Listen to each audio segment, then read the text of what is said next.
presidente, senhoras e senhores deputados, prezados trabalhadores aqui presentes, estudantes universitários, primeiro, em nome do PDT, quero cumprimentar os autores desse requerimento, da homenagem ao Dia Internacional do Trabalho, dos Trabalhadores, e dizer da nossa satisfação de representar o PDT aqui nessa homenagem. É com sentimento de urgência e indignação que participamos dessa sessão solene, em homenagem ao Dia Internacional do Trabalho. Afinal, neste 2017, a data transcorre após a votação nesta Casa da reforma trabalhista, promovida pelo governo Michel Temer, que atinge de forma contundente os direitos históricos do trabalhador. Como herdeiros diretos do movimento trabalhista brasileiro, responsável pelas maiores conquistas da história do país em favor da classe trabalhadora, não podemos deixar de manifestar nosso repúdio diante do desmantelamento da legislação trabalhista proposto pelo atual governo. Ao lado da reforma da Previdência, que transformará o direito à aposentadoria em quase punição, a reforma trabalhista fere de morte alguns dos princípios fundamentais do direito do trabalho, como a proteção do poder público contra o inquestionável poderio patronal ou empresarial. De fato, se aprovado pelo Senado Federal, o PL 6787/2016 afetará profundamente o sistema de relações de trabalho do Brasil, a começar pela primazia da negociação coletiva sobre a lei, ou, como se diz, a prevalência do negociado sobre o legislado.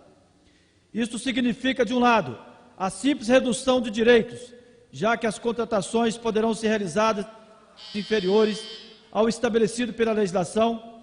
De outro lado, a perda da função histórica dos acordos coletivos, que sempre visaram a ampliação da proteção social ao trabalho por meio da negociação e da representação sindical. Dito de outro modo, é certo que a renúncia a direitos trabalhistas, obtida no contexto da chamada flexibilização, terá por condão fragmentar e enfraquecer a organização das categorias e a própria ação dos sindicatos. Mas os reflexos das propostas não param por aí. O que se vê, na sequência, é a limitação da própria justiça trabalhista, uma vez que caberá às entidades sindicais resolver os conflitos diretamente junto às empresas, com óbvia e inconcebível restrição do papel institucional da Justiça do Trabalho, do Ministério Público do Trabalho e de toda a legislação trabalhista. Já a Lei 13.429 de 2017, que retira todos os limites impostos à prática de terceirização, consolidou a tendência à precarização de todas as relações de trabalho no Brasil, para atender o maior ganho de escala, cujos beneficiários são somente os empresários e o mercado financeiro. Aumentar a renda dos empresários e reduzir a dos trabalhadores é uma premissa inaceitável para o PDT. A regra será salários menores e jornadas maiores, para, em tese, favorecer a retomada dos níveis de emprego, o que vem a ser uma grande impostura, uma vez que, estatisticamente, segundo a própria OIT, não há relação direta entre flexibilização e aumento de oferta de empregos. Muito pelo contrário, nos países em que prevaleceu a desregulamentação, o nível de desemprego aumentou e, inversamente, nos países em que a regulamentação se intensificou, houve aumento de emprego a longo prazo. Considerando ainda que a legislação em vigor não estabelece empecilhos a demissões imotivadas, que ficam a critério das empresas, temos de concluir que a flexibilização garantirá tão somente a insegurança jurídica, o rebaixamento dos salários e a redução do poder de compra do trabalhador. Por outro lado, a fragilização institucional, seja da justiça especializada, seja da atividade sindical, concorrerá de modo determinante ao acirramento de posições antagônicas, o mais forte e o mais fraco, em um país historicamente marcado por índices inaceitáveis de desigualdade social. Como se não bastasse, senhor presidente, o governo se empenha de todas as formas a aprovar a reforma da Previdência, que estabelece condições duríssimas para a aposentadoria no país. Mesmo depois dos protestos, especialmente contra a exigência de 49 anos de contribuição para obtenção do benefício integral, os chamados recuos se mostraram falaciosos. Em mais de uma ocasião, já demonstramos nosso repúdio à proposta do governo presidente Temer. E agora o fazemos em relação ao substitutivo apresentado pelo relator, deputado Arthur Maia. A verdade é que as modificações ali apresentadas...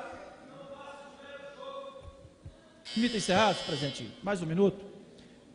Não passa de um mero jogo de cena, uma vez que, ao final das contas, as regras continuam duras ou endureceram ainda mais. Assim, é que, se aos 49 anos foram reduzidos para 40, a idade mínima de 65 anos esvazia a proposta, uma vez que, mesmo que tenha contribuído por 25 anos, um rapaz que tenha começado a trabalhar aos 18 terá que trabalhar por 47 anos, se for uma moça por 44 anos, para obter o benefício integral. Por todas essas razões, senhor presidente, será difícil comemorar esse 1º de maio em ambiente de tamanha fragilidade, em ambiente de crise econômica, recessão e desemprego. Mais uma vez se investe contra o interesse legítimo do trabalhador por meio do desmonte da legislação trabalhista, repetimos, e pelo endurecimento das regras previdenciárias. Que a ocasião sirva, portanto, para expressar nosso protesto e para conclamar a todos os representantes da classe trabalhadora serrafilheiras contra as propostas do governo Temer em nome das conquistas do país brasileiro, com vistas à superação real das desigualdades e à realização de uma verdadeira democracia social em nosso país. Lutemos juntos, incansavelmente, o PDT e os verdadeiros representantes do trabalhador brasileiro no Congresso Nacional. Por fim, o PDT, neste ato, presta uma homenagem a todos os trabalhadores, civis, militares, urbanos, rurais, públicos e privados. Valorizá-los e respeitá-los é e será sua bandeira permanente. Era o que tinha a dizer. Muito obrigado, senhor presidente. Em nome do PDT, eu cumprimento aos trabalhadores desse Brasil.